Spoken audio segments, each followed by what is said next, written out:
നമസ്കാരം. ഉത്സവത്തിന്റെ ഇടയിൽ ഒരു ദിവസം ചന്ദ്രഗ്രഹണം വരുന്നുണ്ട്. അപ്പോൾ വന്നാൽ തൊഴാൻ സാധിക്കുമോ?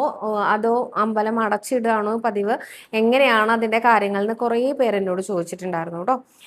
മാർച്ച് 3-ാം തീയതിയാണ് ചന്ദ്രഗ്രഹണം വരുന്നത്. അന്നേ ദിവസം വൈകുന്നേരമാണ് ചന്ദ്രഗ്രഹണം തുടങ്ങുന്നത്.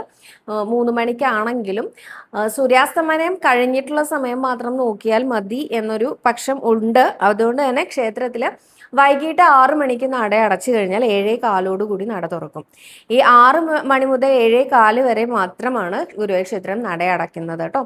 ബാക്കിയുള്ള സമയങ്ങളിലെല്ലാം സാധാരണ പോലെ തന്നെയാണ്. നട തുറന്നതിന് ശേഷം ആ ഒരു ചടങ്ങുകളെല്ലാം വീണ്ടും കണ്ടിന്യൂ ചെയ്യുന്നതാണ്. വേറെ പ്രത്യേകിച്ച് വ്യത്യാസങ്ങളൊന്നും തന്നെ ഇല്ല. അന്നേ ദിവസം വന്നാൽ തൊഴാൻ സാധിക്കുമോ എന്ന് ചോദിച്ചിട്ടുള്ള ആളുകളോട് സാധാരണ പോലെ തന്നെ സാധിക്കും. 6 മണി തൊട്ടിട്ട് 7:15 ഒഴിച്ച് ബാക്കിയുള്ള സമയങ്ങളിൽ ഉത്സവത്തിന്റെ നിബന്ധനകൾ പാലിച്ചുകൊണ്ട് ക്ഷേത്ര ദർശനം സാധ്യമാവുന്നതാണ്. അന്നത്തെ ദിവസം പഴുക്കാമണ്ഡപത്തിൽ എഴുന്നള്ളിച്ച് വയ്ക്കലുണ്ടോ എന്ന് ചോദിച്ചിരുന്നു. അന്നത്തെ ദിവസം പഴുക്കാമണ്ഡപത്തിൽ എഴുന്നള്ളിച്ച് വയ്ക്കലുണ്ട് കേട്ടോ.